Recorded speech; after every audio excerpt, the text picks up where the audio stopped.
Durante milhões de anos, podemos ver que alguma coisa estava reorganizando as ilhas. Escondida sob o oceano, a crosta terrestre se dividiu em enormes placas. Mais a fundo, o núcleo da Terra está em atividade. É mais quente que a superfície do Sol. Tão quente que provoca o movimento das rochas sob a crosta. Esses movimentos puxam e empurram as placas ao redor do globo e carregam com elas os oceanos e as ilhas. Milhões de anos se passaram. Desse ponto de vista, parece que o nosso planeta está ativo e em transformação. Vivo.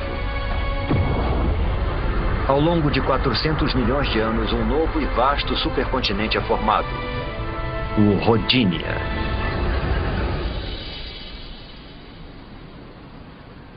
Nas águas rasas que banham o Rodinia, os estromatólitos fazem sua mágica há mais de 2 bilhões de anos, lançando oxigênio na atmosfera. A temperatura é de 30 graus Celsius e os dias têm 18 horas de duração.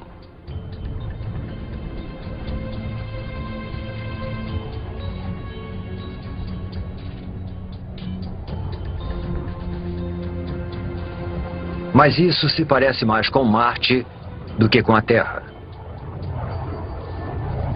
Para encontrar vida aqui, precisamos avançar no tempo.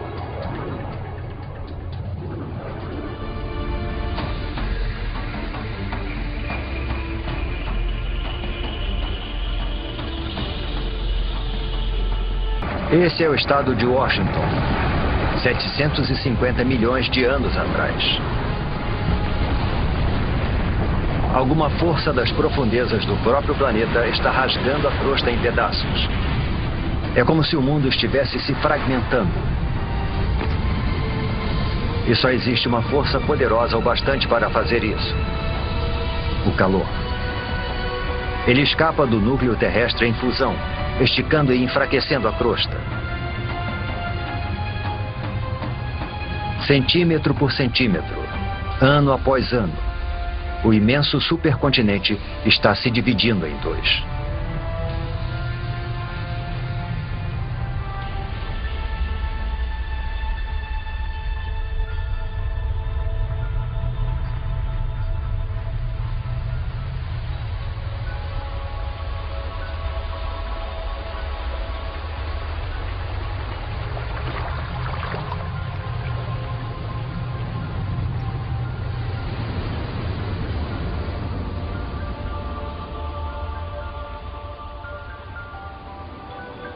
A intensa atividade geológica deu origem a um conjunto de vulcões.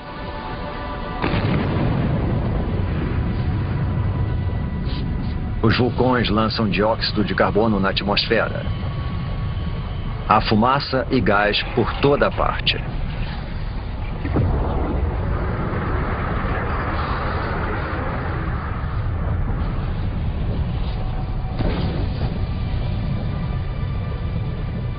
O dióxido de carbono se mistura à água, formando a chuva ácida. As rochas absorvem a chuva ácida, inclusive o dióxido de carbono presente nela. E existem muitas rochas na Terra agora que foram expostas após a fragmentação do continente. Foram tantas que grandes quantidades de dióxido de carbono são absorvidas fora da atmosfera e ficam retidas nessas rochas terrestres.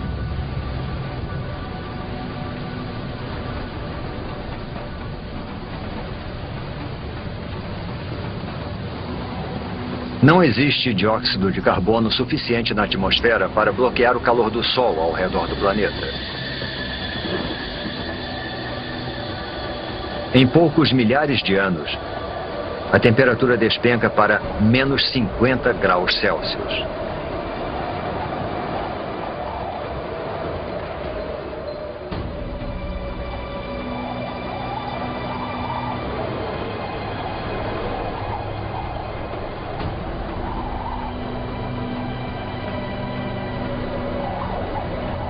Esse deserto congelado é o sul da Austrália, 650 milhões de anos atrás.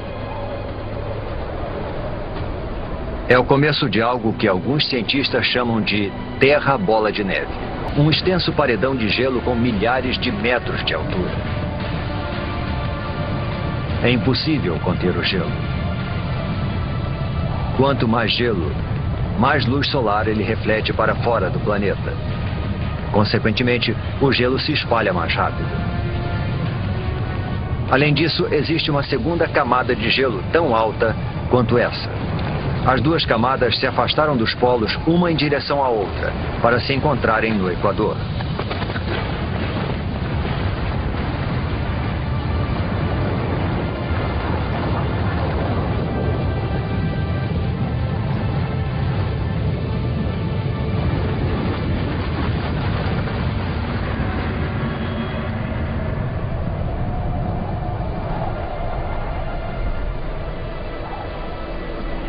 Agora, uma camada de gelo de 3 quilômetros de espessura jaz no planeta Terra.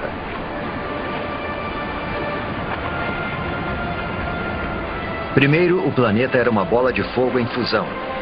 Agora é uma bola de gelo.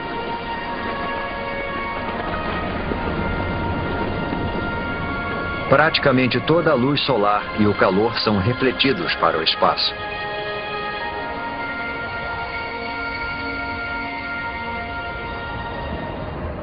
Mas isso não pode durar para sempre. Alguma coisa precisa libertar a Terra dessa prisão glacial. E quando isso acontecer, ninguém sabe se existirá vida sob o gelo. A superfície está congelada, mas o núcleo ainda está mais quente que a superfície do Sol.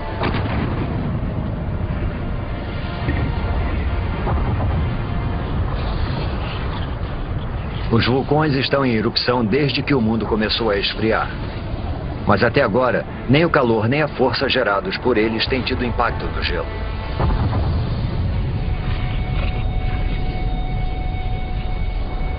Os vulcões lançam bilhões de toneladas de dióxido de carbono.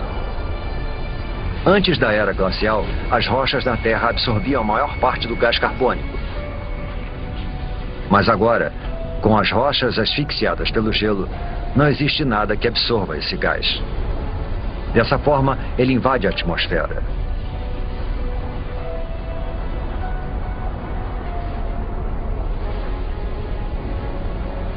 Ele envolve a Terra como um lençol, impedindo que o calor do Sol penetre. As temperaturas aumentam. Após 15 milhões de anos, o gelo começa a derreter.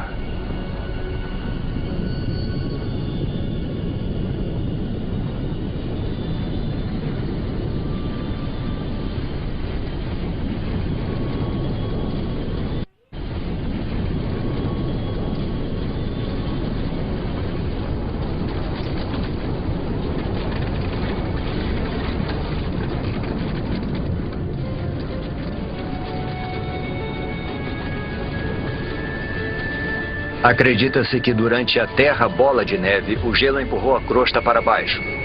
Agora, conforme ele vai derretendo, a crosta volta a subir. Isso provoca fissuras e pontos frágeis, além de mais e mais vulcões. Tais vulcões liberam mais dióxido de carbono, o que faz a temperatura subir ainda mais.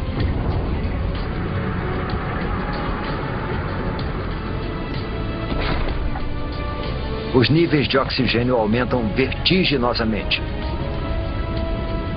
Através de uma série de reações químicas, o gelo produziu oxigênio. Enquanto o planeta estava congelado, os raios ultravioletas do Sol reagiram com as moléculas de água no gelo para produzir uma substância rica em oxigênio, o peróxido de hidrogênio. A mesma substância química que se usa para descolorir o cabelo.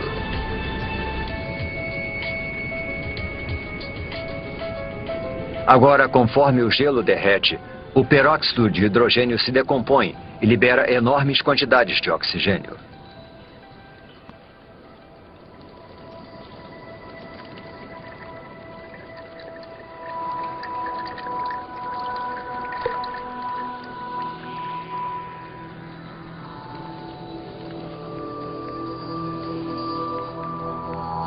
A Terra está despertando. E é um lugar muito diferente.